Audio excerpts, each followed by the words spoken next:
नमस्कार दोस्तों, शिव कंसल्टेंसी के सभी दर्शकों को नवरात्रि की हार्दिक शुभकामनाएं। ये नवरात्रि आपके जीवन में मंगलमय हो और बहुत सारी खुशियाँ लेके आए।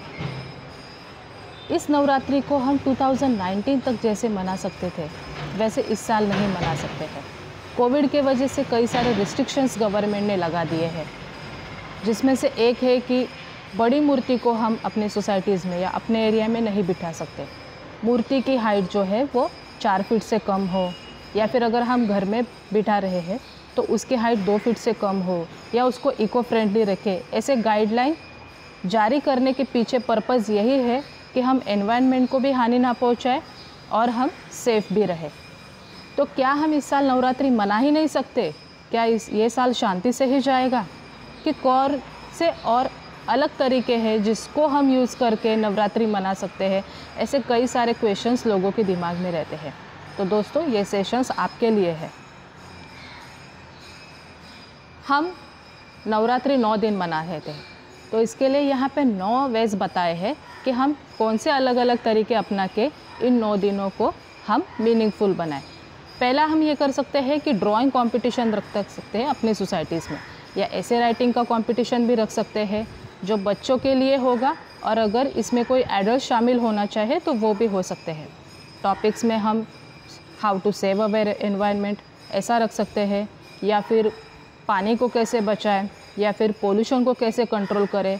ऐसे कई छोटे छोटे टॉपिक्स पे अगर हम कंपटीशन रखेंगे, उसमें लोगों को यहाँ पे बुलाने की ज़रूरत नहीं पड़ेगी। वो तो आप घर से भी करवा सकते हैं, और सिर्फ रिज़ल्ट जो है वो आपकी सोसाइटीज़ में लास्ट जो दशहरे का दिन है उस दिन आप घोषित कर सकते हैं। तो इससे बच्चों की इन्वॉल्वमेंट भी हो जाएगी और उन्हें बोर भी नहीं होगा। सेकंड, हम ये कर सकते हैं कि ड्रामा रख सकते हैं। ज़्यादा बच्चों को ना बुला के जो भी बड़े बच्चे हैं या फिर कोई एडल्ट भी इसमें शामिल होना चाहे तो हम उनको भी यहाँ पे यूज़ कर सकते हैं। या फिर कोई सोशल इश्यूज़ है जिसको अभी हम फेस कर रहे हैं, ऐसे कुछ सोशल इश्यूज़ पे भी हम ड्रामा रख सकते हैं। थर्ड, हम ये कर सकते हैं कि हेल्थ चेकअप, सोसाइटीज़ के जितने भी मेंबर्स हैं, सीनियर सिटीजन्स हैं, उनका फ्री हेल्थ चेकअप रख सकते हैं। या अगर आपका सोसाइटी बहुत ही बड़ा है, कैंपस बहुत बड़ा है, या आजू बाजू में बहुत सारी सोसाइटीज़ है, तो उनको टाइप करके हम ब्लड डोनेशन का कैंप भी रख सकते हैं, ताकि लोगों का अवेयरनेस भी बढ़े ब्लड डोनेशन के प्रति और आपका हेल्थ भी मेंटेन रहे। या फिर और एक है कि हेल्थ सेशन डॉक्टर्स के साथ हम रख सकते हैं, ताकि हम इस सिचुएशन में और बिज़ी लाइफस्टाइल में अपने हेल्थ को फिट कैसे रखें, अपने बॉडी को कैसे फिट रखें, क्या लाइफस्टाइल हमें मेंटेन करनी चाहिए, कौन सा फूड है जो इस सिचुएशन में हमें लेना चाहिए, या फिर कौन सा फूड है जिससे हमें हानि होने के चांसेस है। ऐसे कई सारे नुस्खे डॉक्टर्स के थ्रू हम सोसाइटी मेंबर्स को दे सकते हैं। चौथा, हम ये कर सकते हैं कि सोसाइटीज़ का नोटिस बोर्ड तो हर सोसाइटी में रहता ही है, तो उसमें नवरात्रि के जो 9 दिन हैं उसका स्पिरिचुअल मीनिंग हम लिख सकते हैं, ताकि आने जाने वाले कई जो स्ट्रेंजर्स रहते हैं या फिर सोसाइटी के मेंबर्स भी है या बच्चे भी हैं, तो उन लोगों में वो स्पिरिचुअल मीनिंग का अवेयरनेस पड़े, ताकि सिर्फ कलर्स का सेलिब्रेशन नहीं होगा, सिर्फ उस रंग के कपड़े ही नहीं पहने जाएंगे, लेकिन उस रंग के पीछे मीनिंग क्या है वो भी सबको समझ में आ जाएगा। पांचवा, हम ये कर सकते हैं कि ऑनलाइन इंटरैक्टिव सेशंस रख सकते हैं वुमेन एम्पावरमेंट पे। आज हम कई ऐसे सारे सोशल इश्यूज़ को फेस कर रहे हैं, और उसमें ये दिख रहा है कि वुमेन में एम्पावरमेंट की बहुत ही कमी है, जिसकी वजह से वो कई प्रॉब्लम्स को फेस कर रही है। तो उनका अवेयरनेस हम कैसे बढ़ाएं, उनको कैसे एम्पावर करें, ऐसे कई ऑनलाइन सेशंस को हम कंडक्ट कर सकते हैं। या फिर और भी कर सकते हैं कि अगर आपके एरियाज़ में कोई ऐसे NGOs है या कोई ऐसी संस्था है जो वुमेन्स एम्पावरमेंट पे काम करती है, तो आप उनका भी ऑनलाइन सेशन रखवा सकते हैं कि कैसे अब तक महिलाओं ने अपने क्षेत्र में प्रगति हासिल की है। उससे कुछ फ़र्क नहीं पड़ता कि हमारे सामने सिचुएशन कैसी है, लेकिन हम खुद को कैसे एम्पावर रखें। अपने ही भारत की महिलाओं ने कैसे अपने क्षेत्र में प्रगति को हासिल किया है।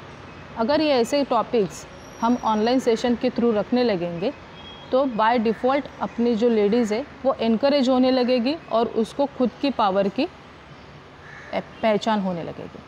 7th हम ये कर सकते हैं कि 9 डेज जो रहते हैं, 9 दिन अखंड दिया जलाया जाता है नवरात्रि में, चाहे वो किधर भी रहे, पूरे भारत में 9 दिन का अखंड दिया जलाया ही जाता है।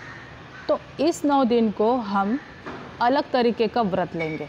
हम ये कर सकते हैं कि सिंगल यूज जो प्लास्टिक है उसको यूज़ नहीं करेंगे, उसका व्रत ले सकते हैं, या ज़ीरो वाटर वेस्ट उसका व्रत ले सकते हैं, या हम इस 9 दिन में जंक फूड को हाथ नहीं लगाएंगे।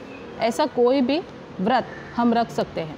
और 9 दिन के बाद जब ये दशहरा आएगा तभी हम उस एक्सपीरियंस को शेयर कर सकते हैं कि इस व्रत को लेने के बाद हम में क्या बदलाव आए या हमने क्या एक्सपीरियंस लिया, अच्छा है, बुरा है, क्या साइड इफ़ेक्ट्स है, क्या एडवांटेज है, क्या डिसएडवांटेज है, ताकि जिन लोगों ने इस व्रत को नहीं रखा है उनको भी उसके बारे में पता चल जाएगा और आपको भी एक मीनिंगफुल व्रत करने का खुशी मिलेगी। या फिर और एक कर सकते हैं कि सोसाइटीज़ के नोटिस बोर्ड पे हम कैसे कंट्रीब्यूट करें एनवायरनमेंट के प्रति। ऐसे कई सारे पैम्पलेट्स हम लगा सकते हैं, या फिर अगर आपके यहाँ पे मंदिर वगैरह है तो फिर वहाँ पे ऐसे नोटिस बोर्ड पे आप लिख सकते हैं कि कंट्रीब्यूट कैसे करें हम एनवायरनमेंट के प्रति। कई सारे ऐसे टॉपिक्स हैं जिसको हम यूज़ कर सकते हैं, लेकिन कभी उसके और हमारा ध्यान ही नहीं जाता है।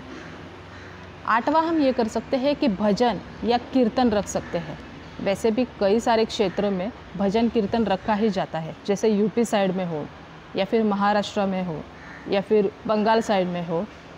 इन 9 दिनों में एक दिन तो नवरात्रि का भजन रखा ही जाएगा, जिसमें हम रामलीला की कथाएं बताते हैं, रावण का लंका दहन कैसे हुआ उसकी कथाएं बताते हैं।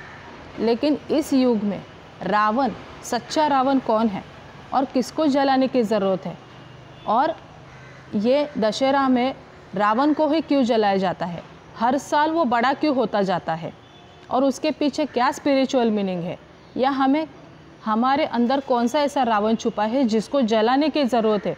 ऐसे अगर हम इंटरेक्टिव भजन रखेंगे या मीनिंगफुल कीर्तन रखेंगे जो सिर्फ कथा को नहीं बताएगा लेकिन लोगों को एनकरेज करेगा और आज के युग के प्रति हमें क्या करना चाहिए उसके बारे में भी बताएगा, ऐसे कुछ कीर्तन वगैरह हम वहाँ पे रख सकते हैं। या 9th हम ट्री प्लांटेशन अपने सोसाइटी में रख सकते हैं। अगर आपके यहाँ पे थोड़ा सा बड़ा एरिया है या फिर कई सोसाइटीज़ होते हुए कि वहाँ पे एरिया नहीं रहते हैं, बट आप छोटे छोटे पौधे लगा के भी ट्री प्लांटेशन कर सकते हैं। और अगर फॉर्चुनेटली आपके यहाँ पे अच्छा खासा एरिया एम्प्टी है तो आप वहाँ पे बच्चों को लेके, एडल्ट्स को लेके ट्री प्लांटेशन भी कर सकते हैं, और उस पौधे को वो बच्चा ही 1 साल में पानी देगा या वो एडल्ट ही उसकी जोपासना करेगा, जिसकी वजह से उसका अवेयरनेस बढ़े, ट्री प्लांटेशन का मीनिंग भी सक्सेसफुल हो और वो उसको केयर भी करे, उनका अवेयरनेस ही बढ़ेगा इस सेशन में। ऐसे कई तरीके हैं जिसको हम यूज़ करके इस नवरात्रि को मीनिंगफुल बना सकते हैं। अगर आप इस आर्टिकल को डिटेल में पढ़ना चाहते हैं तो आप हमारी वेबसाइट पे भी जाके विज़िट कर सकते हैं और वहाँ पे पढ़ सकते हैं, दैट इज़ www.shivconsultancy.org.in। ऐसे ही कई टॉपिक्स के लिए आप हमारे साथ जुड़े रहिए, और अगर आपने अब तक हमारे चैनल को सब्सक्राइब नहीं किया होगा तो प्लीज़ सब्सक्राइब करें, ताकि ऐसे ही मीनिंगफुल नए नए वीडियोज़ हम जो लेके आते हैं उसका नोटिफिकेशन आपको मिल जाए और आप हमसे जुड़े रहें। तो इस नवरात्रि की वापस आप सबको और आपके परिवार वाले को हार्दिक शुभकामनाएं। ये नवरात्रि आपके लिए मंगलमय हो और ये दशहरा आपके लिए सुनहरे अवसर लेके आए। Thank you very much.